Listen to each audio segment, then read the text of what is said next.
The FODMAPs diet is by far the most recommended diet for SIBO, but is it an accurate recommendation for SIBO? Well, today we're going to take a look at that. In fact, we're going to do a pretty hard dissection on the FODMAPs diet as it relates specifically to SIBO. Now, just to talk a little bit as a starting point on SIBO and diets, let's remember ultimately what the goal is when it comes to any type of dietary intervention for SIBO.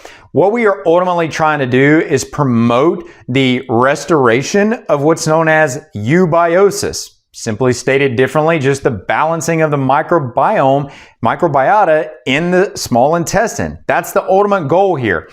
And so we have to ask ourselves, with that goal in mind, does the FODMAPs diet, or really any other dietary recommendation, help us accomplish that? So let's take a critical eye in looking at FODMAPs. And when we look at the FODMAPs diet, what we're talking about here are fermentable oligosaccharides, disaccharides, monosaccharides, and polyols.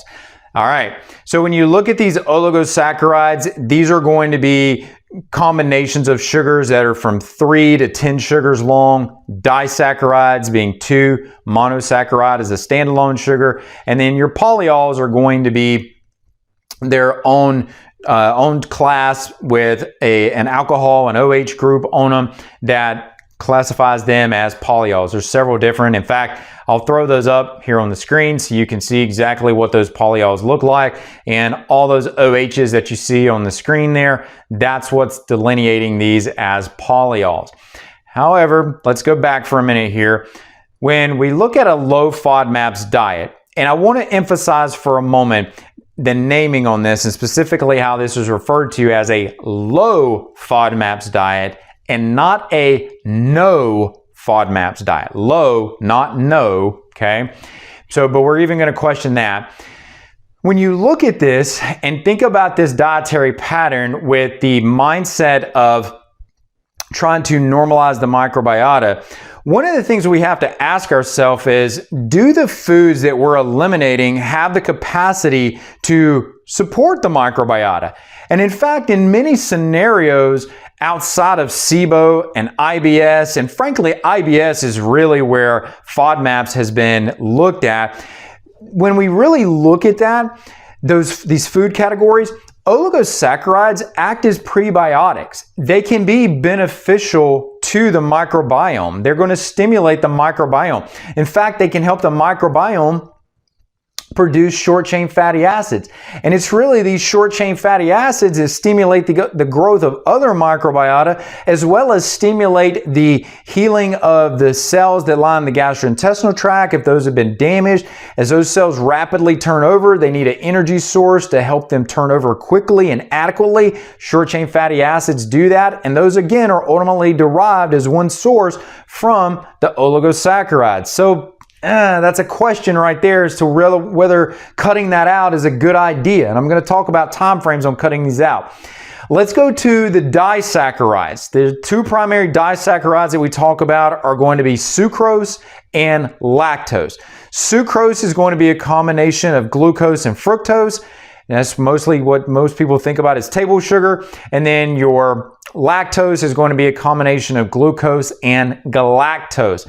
Now, here's where I really draw a question mark when it comes to this disaccharide category and lactose specifically. Most people look at lactose and think that I have problems with lactose if I have trouble with dairy. I have problems with lactose because I'm lactase deficient, or I don't have enough lactase, to say it differently. Maybe that's true. However, what is typically overlooked here is that lactose can also be broken down by the microbiota. And therefore, if you have a dysbiotic profile, an imbalance in the microbiota in the small intestine, you're going to have a higher predisposition to not breaking down lactose into glucose and galactose. And therefore, you end up reacting to it. So you have the presentation of a lactose intolerance. But in reality, that is not an intolerance, it's a dysbiosis, right? So it's really the SIBO that's driving the intolerance to the dairy. Here's the other thing we need to look at. When you cut out dairy, because you're concerned about lactose, you also cut out all of the other beneficial components in dairy. You took out all of the proteins, all of the fats, all of the micronutrients, all of the metabolites just went away. And here's the kicker. Those are going to be things that are going to promote your health. Those are going to be things that are going to optimize that microbial profile. And again, we're making food choices with the intention of optimizing the microbial profile. The protein component in dairy, and let me be specific on this such that my words don't get convoluted.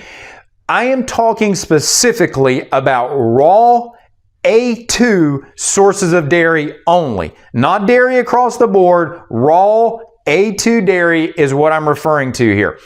That dairy is going to also have the beneficial bioactive peptides, lactoferrin, glycomacropeptide, lactalbumin. These are just a few that are in there. The point is that these are shown to optimize the microbial profile. So now when you're taking out that disaccharide category and you're getting rid of lactose, you just got rid of all of these protein constituents that could have been helping you optimize your microbiota. What about fructose? Fruit, so the monosaccharide. Fructose is a big one here, right? Fructose, and let's be specific about whole foods. I've got an apple here. This apple is going to be a source of fructose. But what else is in this apple, and how could what else is in this apple help me optimize my microbiota? Well, there's polyphenols in here, some very dense polyphenols in here. There's going to be some adequate sources of fiber, some pectin in here, as well as other forms of fiber in here. These are going to stimulate the proliferation of the microbiota in a more favorable direction. So this dysbiosis, this imbalance that we have that we call small intestinal bacterial overgrowth, that can be supported by the constituents that are in that fruit. So now when you eliminate that monosaccharide category, you just inherently eliminated all of those constituents in food that could have been beneficial for you. Now, that brings us to the last one, which is going to be the polyols. And in fairness, polyols can create GI disturbance even when SIBO is not a part of the equation. And so we can't look at them and say they're the problem, because ironically, they also have attributes as prebiotics as well. And so these guys tend to have a threshold type of an effect, meaning that you can generally consume them up to a threshold, but if you cross that threshold, even in a non-SIBO presentation, you're potentially going to react to this. But in a SIBO presentation, you might react more. You might react quicker. You might react at a lower threshold, right? So we can't totally incriminate the polyols either. And so you can see there's many problems that I've brought forth here when it comes to this FODMAPs dietary pattern. Here's something else you need to think about with this, is that when you look at the application, the time frame that this is often recommended, there's not generally a defined time frame when it comes to implementing a FODMAPs diet.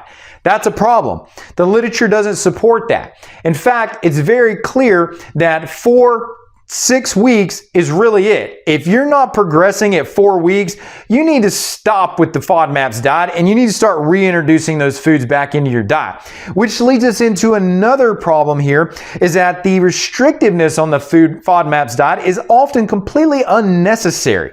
Meaning that we see this administered as take out everything that could fall into this FODMAPs category, but you really may not be reacting to some of those foods. So instead, we should take a different approach. We should take out and have some initial restrictions. Maybe you take out some oligosaccharides like grains, like wheat, that could be potential high threats on the food list. But some of the things like, again, the monosaccharides like fructose sources or other fruits that have numerous health benefits and help shape the microbial profile, maybe those aren't the problem and you just eliminated those when those could have been allies for you during this treatment phase. You guys see where I'm going with this, right? But lest I be done yet, let me highlight something else here. And that is that we are under the impression that FODMAPs has been studied for SIBO. That is not the case. It has not been studied for SIBO. In fact, FODMAPs is a diet designed for irritable bowel syndrome. And irritable bowel syndrome, even FODMAPs in an irritable bowel syndrome, the data is weak. It's not very good when you really scrutinize it and look at it. And it's because of many times what I just recommended or just stated is that you take out everything and you're not just putting foods back in to see what the stimulus is. That's really how the study needs to be implemented versus just taking out everything, because then you don't really know what the real triggers are. You've just taken out a bunch of categories and maybe one category was the trigger, but the other one wasn't, or the two weren't. You don't know. So this brings up a lot of problems and it creates a lot of weakness in this data. In addition, when you look at this as it relates to SIBO, the FODMAPs diet for SIBO specifically, again, keep in mind you're eliminating the fiber sources in there, you're eliminating polyphenols, and these are all going to be drivers of those short-chain fatty acids that are healing to the gut. And I would be amiss if I didn't also add to this conversation that FODMAPs do have benefits in specific categories of patients that tend to overlap with SIBO. So for example, when we look at diabetes, the FODMAPs diet has been shown to be beneficial in diabetes. However, if you look at the information on diabetes and SIBO, individuals with diabetes are more predisposed to SIBO. So now we're eliminating a dietary or a group of foods, a large group of foods that could help with the diabetes that if we do a better job of controlling that are going to in turn reduce the presence of SIBO. We've got to be more mindful of how we're implementing these dietary strategies around SIBO and not be so laissez-faire about here, this sounds like a good dietary approach. There's some overlap with IBS and SIBO. So because FODMAPs has been recommended for IBS, let me go ahead and recommend it for SIBO. We have to look deeper than that and we have to ask ourselves, what is the therapeutic value of food? What am I leaving out that could be restoring a normal microbial balance by cutting out this food, as well as many others that are on the FODMAPs list? So I'll leave you with that to think about today. And when it comes to dietary choices, when it comes to dietary choices with FODMAPs, again, not an advocate on that, but when it comes to dietary choices with SIBO, common sense eating makes more sense than being overly restrictive. And common sense eating, breakfast, lunch, and dinner, not eating snacks in between, and making good, whole, real food choices, and optimizing or prioritizing the proteins in your diet. Beef, chicken, turkey, venison, bison, whatever your eggs, whatever your favorite is. That's a common sense approach to a SIBO dietary pattern. So I'll leave you with that to think about. And until next time, take care, guys. We'll see you soon.